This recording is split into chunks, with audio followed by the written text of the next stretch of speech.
इस वक्त की सबसे बड़ी खबर के साथ राजधानी जयपुर से बड़ी खबर।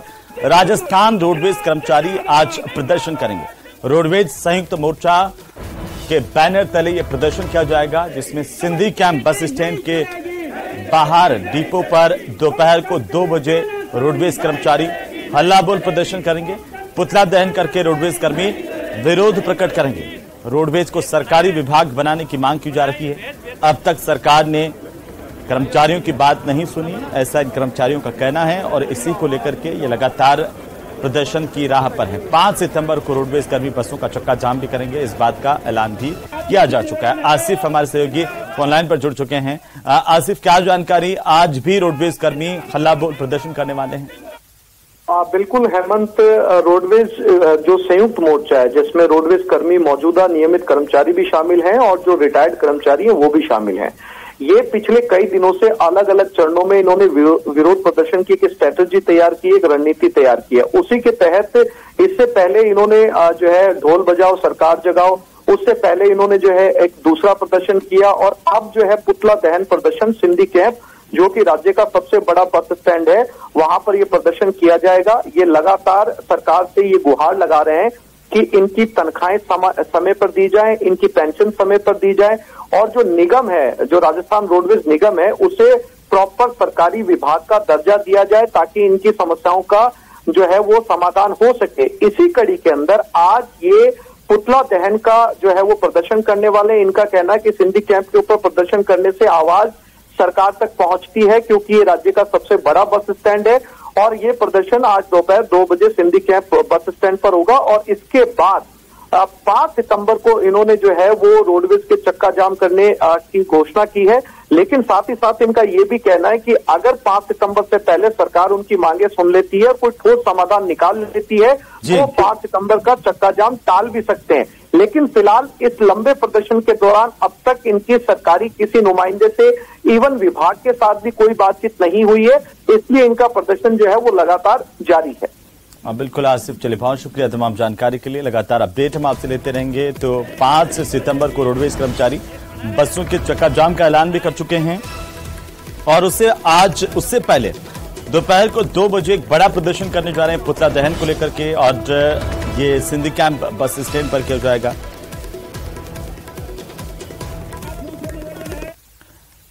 तो चलिए अगली खबर का रुख करेंगे। राजधानी जयपुर से बड़ी खबर है, जहां पर जल जीवन मिशन में करप्शन पर ईडी का शिकंजा लगातार अब कसता जा रहा है। जल जीवन मिशन में भ्रष्टाचार को लेकर के ईडी ने शिकंजा कस दिया है। राजस्थान में ईडी की अब तक की यह सबसे बड़ी कार्रवाई हुई है और ईडी ने जल जीवन मिशन योजना के घोटालेबाजों पर आज छापेमारी की है। अलग अलग 15 से 20 ठिकानों पर ईडी की टीम जांच कर रही है। छापे मारे गए हैं। जयपुर जिले और इसके आसपास के कई ठिकानों पर ईडी की रेड हुई है। जलदाय विभाग के अधिकारियों, ठेकेदारों के ठिकानों पर ईडी ने छापेमार कार्रवाई की है। राजधानी जयपुर में भी कई जगहों पर ईडी की कार्रवाई लगातार जारी है, तो अलवर में भी ईडी की कार्रवाई हुई है। प्रदेश के अलग अलग ठिकानों पर जो जल जीवन मिशन से जुड़े हुए अधिकारी हैं, जिन पर पहले एसीबी कार्रवाई कर चुकी है, लगातार करप्शन के उनके ऊपर आरोप लगते रहे हैं, ऐसे अधिकारी भी शामिल हैं इन छापेमार कार्रवाई में। जल जीवन मिशन योजना में डॉक्टर किरोड़ीलाल मीणा ने 20,000 करोड़ के घोटाले के जो आरोप लगाए थे, उसके बाद एसीबी ने हालांकि जो कुछ अधिकारी हैं उनको रिश्वत लेते गिरफ्तार किया था, लेकिन भ्रष्टाचार का जो मामला था, खासतौर पर जिस तरीके से जो अधिकारी शामिल थे और जिस तरीके से जो उसमें परचेजिंग हुई, घटिया सामग्री लगाई गई, करीब 1 दर्जन से ज्यादा टंकियों को ध्वस्त किया गया सिर्फ इसी कारण से कि उनकी जो निर्माण सामग्री थी वो बेहद घटिया क्वालिटी की लगाई गई थी। जो पाइपलाइन थी, जहां डीआई पाइपलाइन बिछनी थी, उसकी जगह प्लास्टिक की पाइपलाइन बिछा दी गई और उनका भुगतान कर दिया गया। यहां तक कि जो हर घर नल से जल योजना में केंद्र सरकार ने जो पैसा जारी किया था, कई जगह पर बिना काम किए ही इंजीनियरों ने ठेकेदारों को पूरा भुगतान कर दिया। इसी तारतम्य इस वक्त हम गांधी पथ के वैशाली नगर के गांधी पथ पर खड़े हैं। यहाँ पर प्रवर्तन निदेशालय की टीम ठेकेदार से जुड़े ठिकानों पर पहुंची है। ये कल्याण मां करणी वाटिका है, कल्याण सिंह कविया का घर बताया जा रहा है। हम दिखा सकते हैं तस्वीरों में सीधे आपको कि यहाँ पर ईडी की टीमें बैठी हैं और उनके साथ सुरक्षाकर्मी भी यहाँ पर मौजूद हैं और अंदर अगर जो है ये जो प्रॉपर्टी कारोबारी है और चूंकि इनके कनेक्शन जो है ठेकेदारों से जुड़े हुए हैं, तो यहाँ दस्तावेजों की जांच की जा रही है। प्रॉपर्टी कारोबारी की कोठी में भी ठेकेदारों का निवास है, साथ ही इनसे बड़ी मात्रा में जो काली कमाई, जो कमीशन खोरी की हो या भ्रष्टाचार से जो की गई थी, उसके जरिए प्रॉपर्टियां खरीदी गई हैं। तो ईडी की टीमें अब जांच कर रही है। जांच यहाँ के अलावा बहरोड, अलवर और वो तमाम इलाके जहां पर इस तरह की शिकायतें ईडी को मिली हैं, ईडी ने जो दस्तावेज जब्त किए हैं। तो अलवर से इसी बीच इसी से जुड़ी बड़ी खबर आ रही है, जहां पर बहरोड में भी ईडी ने कार्रवाई की है और लगातार ईडी की छापेमारी बहरोड में भी लगातार जारी है। जल जीवन मिशन के ठेकेदार के गोदाम पर ईडी ने छापेमार कार्रवाई की। आज सुबह ईडी की टीम यहां पर पहुंची थी और इससे पहले एसीबी की टीम ने इस ठेकेदार और अधिकारियों को ट्रैप किया था। अलवर में जल जीवन मिशन में ईडी की एंट्री हो गई और बहरोड में ईडी की टीम कार्रवाई कर रही है।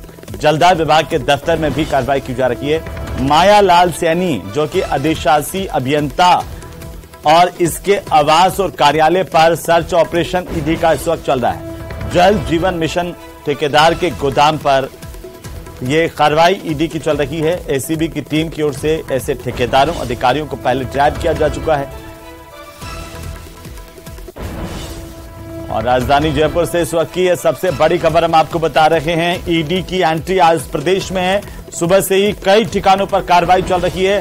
राजधानी जयपुर में भी कार्रवाई हो रही है और वैशाली नगर के इलाके की तस्वीरें आपकी टीवी स्क्रीन पर दिखा रहे हैं, जहां पर ईडी लगातार सर्च ऑपरेशन कर रही है। 15 से 20 ठिकानों पर ईडी की कार्रवाई इस वक्त जारी है। तरीके से एसीबी ने जो कार्रवाई की थी, एसीबी की कार्रवाई से ऐसा लग रहा था कि एसीबी पूरे मामले में भ्रष्टाचारियों को बचाने की कोशिश कर रही है, क्योंकि जिन 3 अधिकारियों को एसीबी ने घूस लेते हुए रंगे हाथों गिरफ्तार किया था, उनको आज तक निलंबित नहीं किया गया है, जबकि इस बात को लगभग 25 दिन से ऊपर का समय गुजर चुका है। यानी जो एसीबी के अधिकारियों को, जलदाय विभाग के अधिकारियों को एक पत्र लिख करके उनको सस्पेंड करवाना था, वो नहीं किए गए हैं।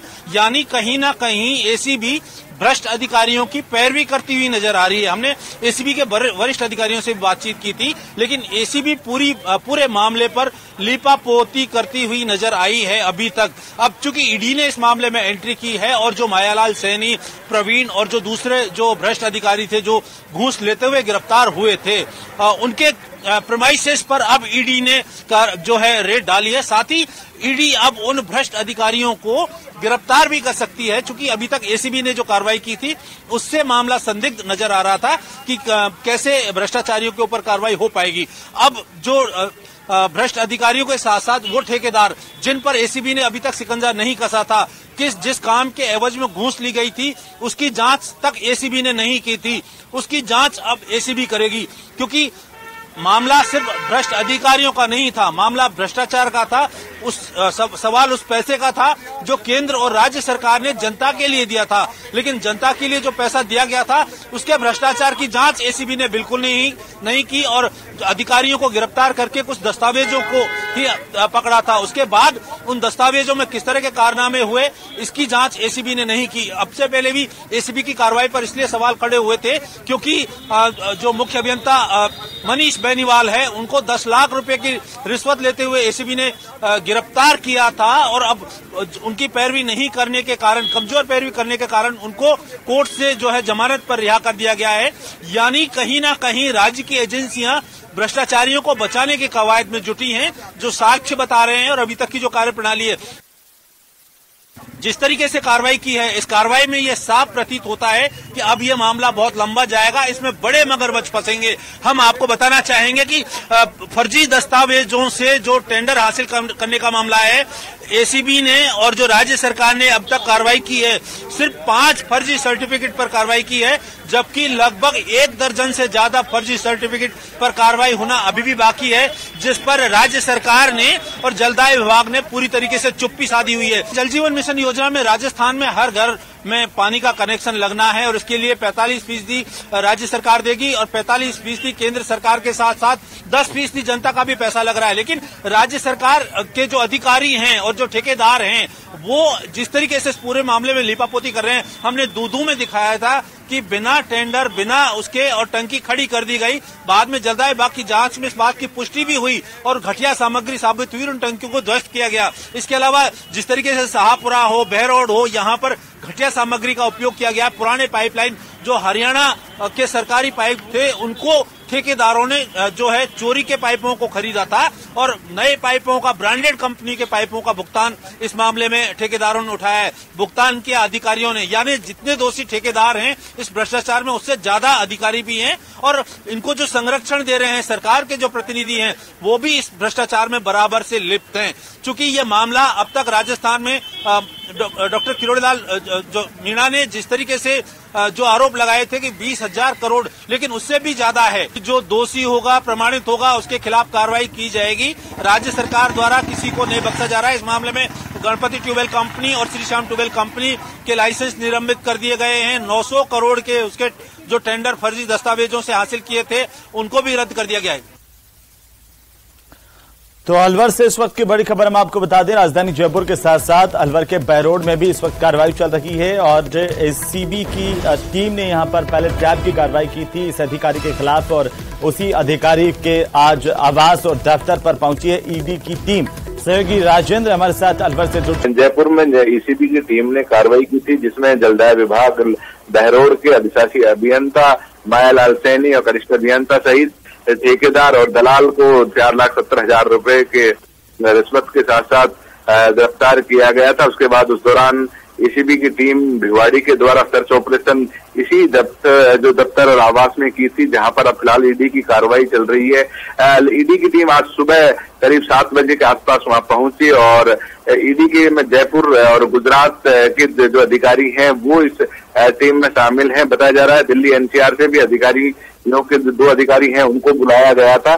जो टेक्निकल जो जांच है उसकी जो है की जा रही है, कंप्यूटर है उनमें जो डाटा है उसको कलेक्ट करने की कार्रवाई की जा रही है। उसके आधार पर पता लगाया जा रहा है कि इस तरीके से जो जल जीवन मिशन के तहत टेंडर कब किया गया था और किस आधार पर इन कंपनियों को जो ठेका है वो दिया गया था। ठेके देने में किस तरीके की अनियमितताएं बरती गई थी, जो ठेके लेने वाली कंपनी है उसका अनुभव प्रमाण पत्र कितना है। बिल्कुल राजेंद्र, आप हमारे साथ बने रहे। मैं फिर से आपके पास अपडेट को लेकर के आऊंगा, लेकिन इसी बीच हम अपने दर्शकों को बता दें कि इस वक्त की सबसे बड़ी खबर है, राजस्थान में करीब 20 जगहों पर छापेमारी हो रही है। ईडी ने शिकंजा कसना शुरू कर दिया। अधिकारियों के आवास और ठेकेदारों के ठिकानों पर ये बड़ा सर्च ऑपरेशन इस वक्त चल रहा है, जिसमें अलवर, झुंझुनू और जयपुर में सर्च ऑपरेशन की खबर मिल रही है। बड़ी खबर है इस वक्त की। ज्यादा जानकारी के साथ दिल्ली से हमारे सहयोगी शंकर आनंद फोनलाइन पर जुड़ चुके हैं। शंकर, क्या जानकारी, आज राजस्थान में ईडी कई जगहों पर कार्रवाई कर रही है? देखिए, केंद्रीय जांच एजेंसी प्रवर्तन निदेशालय यानी ईडी के द्वारा आज तकरीबन 20 लोकेशन पर सर्च ऑपरेशन को अंजाम दिया जा रहा है और ये जो लोकेशन की अगर बात करें तो राजस्थान के जयपुर, अलवर, झुंझुनू में विशेष तौर पर इस सर्च ऑपरेशन को अंजाम दिया जा रहा है। और जिस तरह से जल जीवन मिशन को लेकर जयपुर स्थित जो एसीबी का जो टीम ने एक एफआईआर रजिस्टर किया था, उसी एफआईआर में मनी लॉन्ड्रिंग एक्ट के तहत कार्रवाई को अंजाम दिया जा रहा है। और जिस तरह से अगर जयपुर की बात करें तो जयपुर के वैशाली नगर में झोटवाड़ा, सिंधी कैंप, इसके साथ ही अलवर के 2 लोकेशन पर सर्च ऑपरेशन को अंजाम दिया जा रहा है। और जिस तरह से जल जीवन मिशन को लेकर पिछले कुछ समय पहले राजस्थान पुलिस के द्वारा भी कार्रवाई की गई थी, लेकिन ये मामला जो है काफी बड़ा है और इस मामले में जिस तरह से करोड़ रुपए का फर्जीवाड़ा किया गया और खास तौर पर जिस तरह से कई सरकारी अधिकारी और ठेकेदारों ने जिस तरह से एक आपस में मिलकर के करोड़ रुपए के फर्जीवाड़े को अंजाम दिया गया, तो इस मामले में आज की जो सर्च ऑपरेशन है उस सर्च ऑपरेशन को लेकर राजस्थान के अंदर में कई राजनेता और ब्यूरोक्रेसी से जुड़े हुए अधिकारी जो हैं वो अब इस मामले में चर्चा कर रहे हैं। एक तरह से कहा जा सकता है कि राजनीतिक गलियारों में इस मामले को लेकर काफी हड़कंप मचा हुआ है, क्योंकि जिस तरह से इस मसले में अब ईडी की एंट्री हुई है और ईडी इस मामले में तफ्तीश कर रही है कि किस तरह से जल जीवन मिशन में पानी की पाइपलाइन की खरीद में को लेकर किस तरह से फर्जीवाड़ा हुआ था, किस तरह से घोटाले को अंजाम दिया गया और कई लोगों के आपस में एक कहा जा सकता है बंदरबाट हुआ है। जो करोड़ रुपए का बंदरबाट हुआ है उसमें राजनीतिक हस्तियों से लेकर ब्यूरोक्रेट्स और इसके साथ साथ कई सरकारी अधिकारियों के बीच में और प्राइवेट लोगों के बीच में इस करोड़ रुपए का बंदरबाट हुआ और जिसका फायदा उठाया गया, और लेकिन सरकार को यहाँ पर इसका नुकसान हुआ है।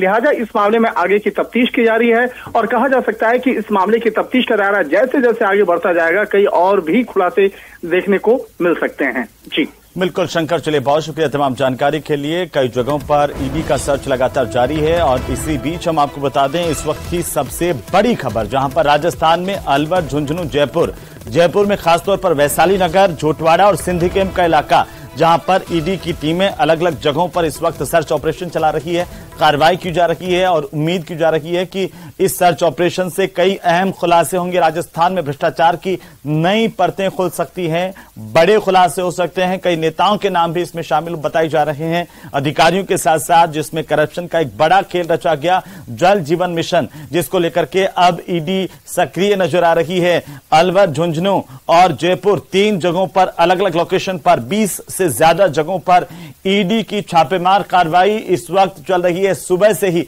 ईडी की टीमें ये तमाम जगहों पर सक्रिय है और कार्रवाई कर रही है और यह भी सामने आ रहा है कि गुजरात समेत अन्य जगहों से भी ईडी की टीमें बुलाई गई हैं। ईडी के अधिकारी दिल्ली से भी यहां पर पहुंचे हुए हैं और लगातार प्रवर्तन निदेशालय ये कार्रवाई इस वक्त करता हुआ नजर आ रहा है। सबसे बड़ी खबर पर हम नजर बनाए हुए हैं, पल पल की अपडेट हम आप तक पहुंचाएंगे और आपको बता दें कि इस वक्त की यह सबसे बड़ी जानकारी। और एक और बड़ी खबर आ रही है, जहां पर एक चुनाव और एक देश को लेकर के केंद्र सरकार की तरफ से बड़ा फैसला किया गया है और एक देश एक चुनाव को लेकर केंद्र ने कमेटी का गठन किया है। यह कमेटी पूर्व राष्ट्रपति रामनाथ कोविंद की अध्यक्षता में बनाई गई है और ये जो कमेटी है वो महत्वपूर्ण मुद्दों पर विचार करके अपनी रिपोर्ट सरकार को जल्द सौंपेगी।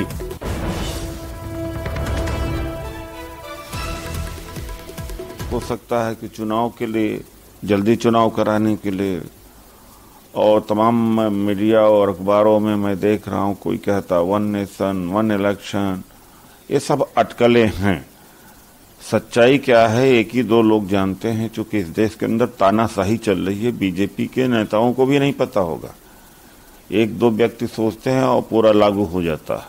पता नहीं ये सरकार क्या सोच रही है, क्योंकि मानसून सेशन खत्म होने के बाद शीतकालीन सत्र होना था, होंगे भी, लेकिन बीच में अचानक क्या ऐसा कोई जरूरी स्थिति पैदा हो चुके हैं, सरकार खुद जाने।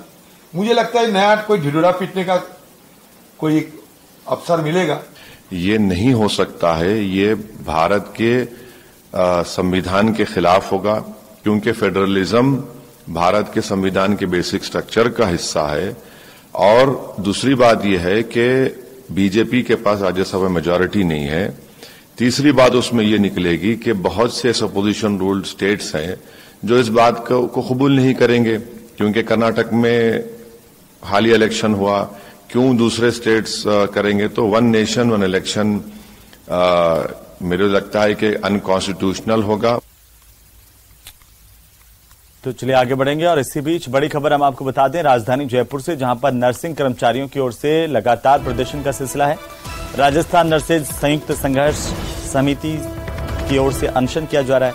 एसएमएस हॉस्पिटल के गेट संख्या 3 पर यह अनशन शुरू किया गया है। पिछले 46 दिनों से यहां पर धरना और प्रदर्शन का दौर चल रहा है। आमरण अनशन की शुरुआत की गई है, 2 नर्सिंग ऑफिसर अनशन पर बैठ गए हैं। ये बड़ी जानकारी है इस वक्त की। नर्सिंग कर्मी अपनी मांगों को लेकर लगातार प्रदर्शन कर रहे हैं और जैसे सरकार ने पहले भी कहा कि गांधीवादी तरीके से आप आंदोलन करेंगे तो सब कुछ मिलेगा। हम 46 दिन से लगातार धरना प्रदर्शन, ध्यान आकर्षण कर रहे हैं सरकार का। सरकार की अभी तक कोई मंशा नहीं है। तो आज हमारे वरिष्ठ साथी डॉक्टर राकेश नेहरा और मैंने सेल्फ डिसीजन लेकर वही गांधीवादी तरीके से आज आमरण अनशन पे हम लोग बैठे हैं। एक अंतिम हथियार होता है जो इंसान बहुत मजबूर होकर उठाता है। नर्सेज समुदाय ने हमें सामाजिक प्रतिष्ठा और बहुत मान सम्मान दिया है और हमारा सौभाग्य है कि आज मैं और केके उनके लिए आमरण अनशन पर बैठ रहे हैं। गांधी के इस देश में सत्याग्रह का ही अंतिम चरण, गांधी जी का भी अंतिम चरण सत्याग्रह था और हमारा भी अंतिम चरण है। तो राजधानी जयपुर से बड़ी खबर है। एसएमएस अस्पताल के गेट संख्या 3 पर ये 2 नर्सिंग कर्मचारी है जो कि धरने पर बैठे हुए थे और आमरण अनशन की इन्होंने आज से शुरुआत कर दी है और इनका कहना है कि इनकी मांगें सरकार नहीं सुन पा रही है। ये 2 नर्सिंग कर्मी जो अनशन पर बैठ गए हैं अपनी मांगों को लेकर के और लगातार नर्सिंग कर्मी अपनी कई मांगों पर आंदोलन के रास्ते पर हैं। राजस्थान नर्सेज संयुक्त संगठन समिति जो है वो अब नर्सिंग कर्मचारियों की मांगों को लेकर के लगातार आंदोलन कर रही है। पिछले 46 दिनों से नर्सिंग कर्मचारियों का धरना यहां पर जारी है और इस धरना स्थल पर 2 नर्सिंग कर्मी आमरण अनशन पर बैठे हुए हैं। बड़ी खबर जयपुर से। एसएमएस हॉस्पिटल के गेट संख्या 3 पर यह अनशन शुरू किया गया है। ये बड़ी जानकारी आपको बता दें, बड़ी खबर इस वक्त की। राजस्थान नर्सेज संयुक्त संगठन समिति के तत्वावधान में ये अनशन और धरना प्रदर्शन लगातार जारी है।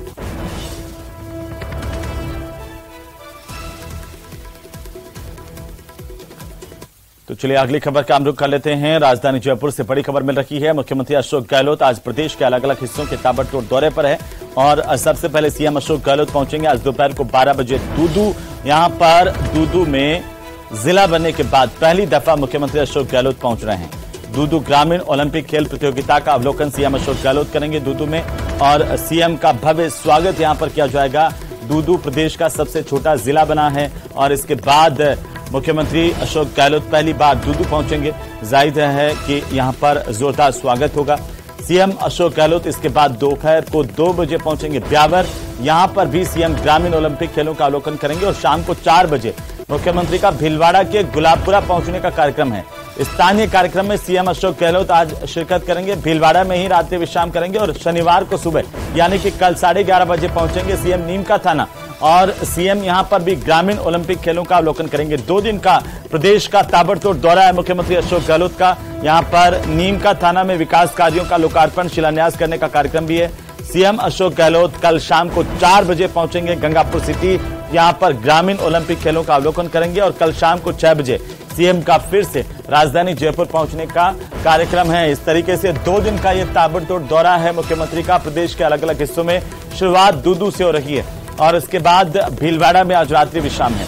तो सीएम अशोक गहलोत आज भीलवाड़ा के दौरे पर कई कार्यक्रमों में शिरकत करेंगे और साथ ही 6 सितंबर को कांग्रेस के राष्ट्रीय अध्यक्ष मल्लिकार्जुन खड़गे भीलवाड़ा पहुंचेंगे। तो उससे पहले आज खड़गे के पहुंचने से पहले जायजा लेने के लिए सीएम अशोक गहलोत जाएंगे।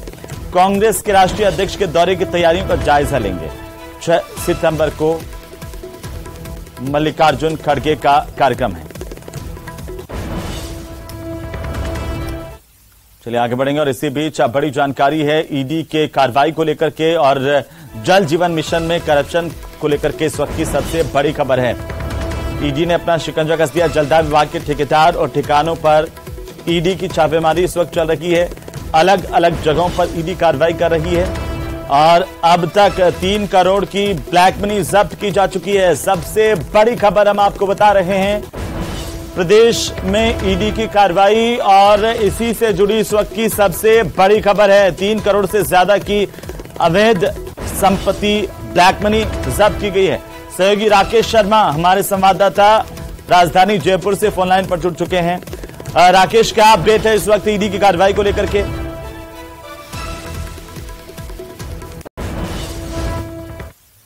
इसमें काले कारनामों की परत खोलने लगी है और 3 करोड़ रुपए की नकदी प्रवर्तन निदेशालय की टीम ने छापे की कार्रवाई में जुटाई है।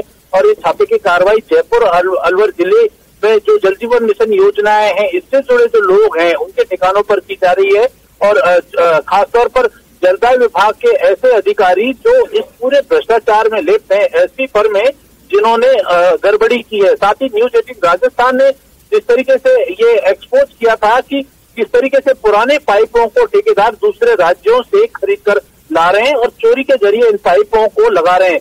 जलदाय विभाग के अधिकारी उन चोरी के पाइपों का, पुराने पाइपों का पूरा भुगतान कर रहे हैं। तो इन तमाम प्रेमाइसेस पे उन गोदामों पर भी प्रवर्तन निदेशालय की टीम पहुंची है जहां पर जो है ये पाइप रखे हुए थे जिनका खुलासा न्यूज 18 ने किया था। तो वो पाइप चूंकि उनमें बहुत बड़े पैमाने पर टैक्स चोरी भी की गई है, उन पर जीएसटी भी जो है नहीं वसूली गई थी और इंजीनियर और ठेकेदारों ने ऐसे पाइपों को जमीनों में गाड़ करके और सरकारी खजाने से पूरा भुगतान दे लिया था। तो अब ऐसे सभी दस्तावेजों को प्रवर्तन निदेशालय की टीम ने जब्त किया है। जो अधिकारी जेल में है, मायालाल सैनी जो अधिशासी अभियंता बहरोड के हैं, उनके घर पर भी ईडी की टीमें पहुंची हैं। साथ ही जो दूसरे अधिकारी हैं उनके ठिकानों पर भी जो मैसर्स गणपति ट्यूबवेल कंपनी और श्री श्याम ट्यूबवेल कंपनी का करता धरता जो पदमचंद जैन था जो एसीबी की गिरफ्त में है, उससे जुड़े ठिकानों पर भी ईडी की टीमें जांच कर रही हैं। वहीं पास में 3 करोड़ की जो ब्लैक मनी है वो जयपुर में जो है आवासों से, ठिकानों से ईडी ने जब्त की है या फिर प्रदेश भर के जो ठिकानों पर कार्रवाई चल रही है वहां पर सम्मिलित रूप से जब्त की गई है? देखिए, अभी तक 3 करोड़ रुपए की जो एक सूटकेस में मिले हैं, संभवतः एक ही प्रोमाइसेज है। अभी डिटेल में जो ईडी के अधिकारी खुद जुटे हुए हैं, क्योंकि मुख्यालय पर जो सूचना आ रही है क्षेत्रीय मुख्यालय पर, उसके आधार पर 3 करोड़ रुपए अब तक मिल चुके हैं और इसमें बहुत बड़ी राशि जो मिली है वो एक जगह मिली है और ये करीब 2.5 से 3 करोड़ की है। अलग अलग ठिकानों पर अभी ये जो चलिए, बहुत शुक्रिया राकेश, नजर बनाए रखिए, अपडेट हम आपसे लेते रहेंगे। आज की सबसे बड़ी खबर पर लगातार हम बने हुए हैं, अपडेट अपने दर्शकों तक पहुंचाते रहेंगे। आपको बता दें कि ईडी अलग अलग जगहों पर, राजस्थान में करीब 20 जगहों पर ईडी की कार्रवाई इस वक्त चल रही है और लगातार ईडी जो है वो कार्रवाई कर रही है। फिलहाल वक्त एक